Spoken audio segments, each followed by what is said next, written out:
read Pride and Prejudice more than 10 times. I've watched the movie more times than I can count.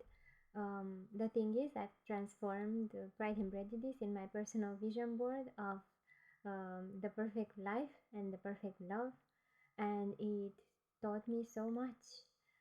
These are 5 lessons, the ones I think are the most important, and these are actually the ones that stuck with me after the first time I read it, long ago when I was 12 years old. This is the list, and they've improved my life. I hope they'll improve yours in a way too. Let's begin. Number 1. When forming an opinion on somebody, be patient. I think this is a little on the nose with Pride and Prejudice because, of course, the entire plot is based on that, but it actually stuck with me because at my age, at 12, I wasn't able to figure out anything. I wasn't able to figure out Mr. Darcy's character, Mr. Wickham's character. I didn't understand how these people can be so different than how they present the first time. So first impressions count, in my opinion, and they actually may be deceiving because we are most likely to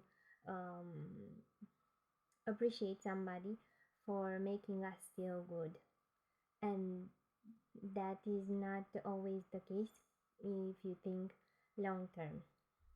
So the advice is to wait a little before you actually form your impression on somebody.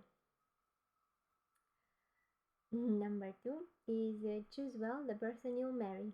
There are studies today, actual studies, that really tell us how marriage is the most important decision we'll make throughout our lives.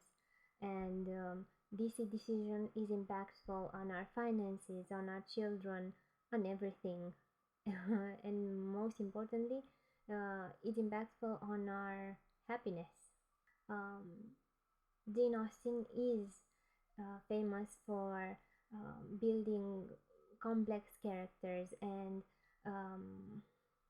analyzing their relationships. She's masterful at making us understand how relationships matter, how relationships evolve, and how they are important. How we are is influenced by all the relationships we have a great deal. We see that in various ways throughout her novels, but for this purpose I chose a passage that reveals Mr. and Mrs. Bennet's married life. Her father, captivated by youth and beauty and that appearance of good humor which youth and beauty generally give, had married a woman whose weak understanding and liberal mind had very early in their marriage put an end to all real affection for her. Respect, esteem, and confidence had vanished forever, and all his views of domestic happiness were overthrown. But Mr. Bennet was not of a disposition to seek comfort for the disappointment which his own imprudence had brought on, in any of those pleasures which too often console the unfortunate for their folly of their vice. He was fond of the country and of books, and from these tastes had arisen his principal enjoyments. To his wife he was very little otherwise indebted than as her ignorance and folly had contributed to his amusement. This is not the sort of happiness which a man would in general wish to owe to his wife, but where other powers of entertainment are wanting, the true philosopher will derive benefit from such as are given. Elizabeth, however, had never been blind to the impropriety of her father's behavior as a husband. She had always seen it with pain.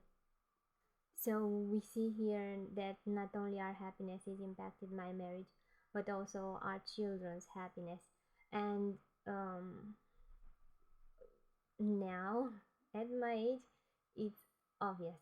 But when I read it at 12, it really did made an impact, and it made me think a lot about our choices in life. So number 3, respect different mentalities.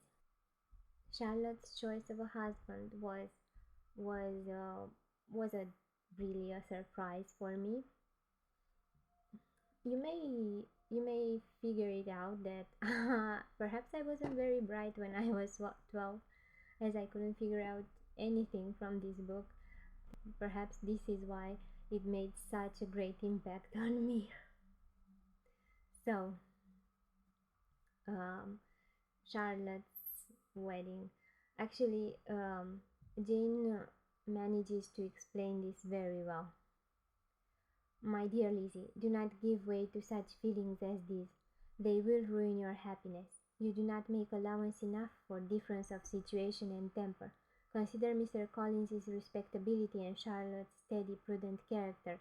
Remember that she is one of a large family, that as to fortune, it is a most eligible match, and be ready to believe, for everybody's sake, that she may feel something like regard and esteem for our cousin. So the thing is, Mr. Mr. Collins for me was like a caricature. I couldn't understand how anybody could spend his life with him. So this was a surprise, as I said. But Jane's explanation is very good.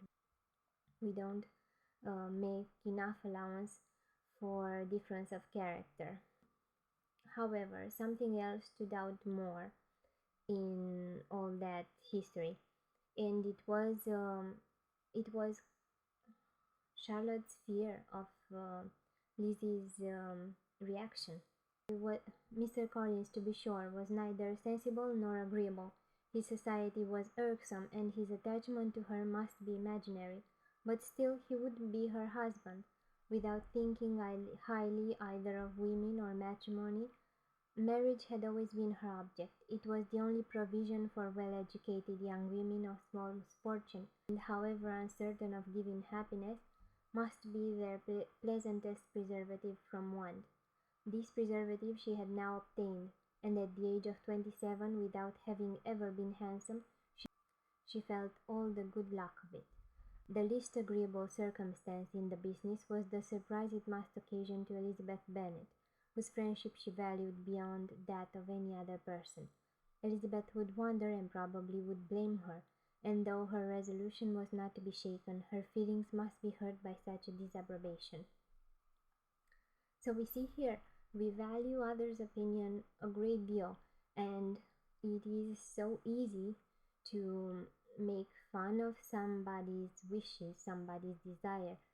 This situation is what made me think of such things in the first place, and it really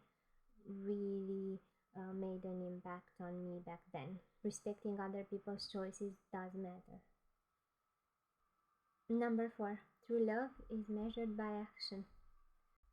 The way you know Mr. Darcy is actually in love with Elizabeth is because he goes out of his way to solve her problems, to solve her family's problems. He uses his time, his money, his respectability even for that purpose. He does that after she had already rejected him, and he bounds to secrecy all the parties involved so that she doesn't hear about it. And that is so cute, actually. It's so, I don't know, it made me understand how real love works and how to practice it the way Mr. Darcy does. Do acts of love disinterested. And number 5, which is the most important thing, read extensively. Of course, of all the characters in the book, Lizzie was my favorite. She's intelligent, she can hold a conversation, she's witty, she actually knows how to make she's not only naturally smart, she is opinionated because she has read a lot. That makes her interesting, that makes her stand out, and it is ultimately the reason because it is ultimately the reason for her getting out of poverty. So, to paraphrase Mr. Darcy, improve your mind by extensive reading.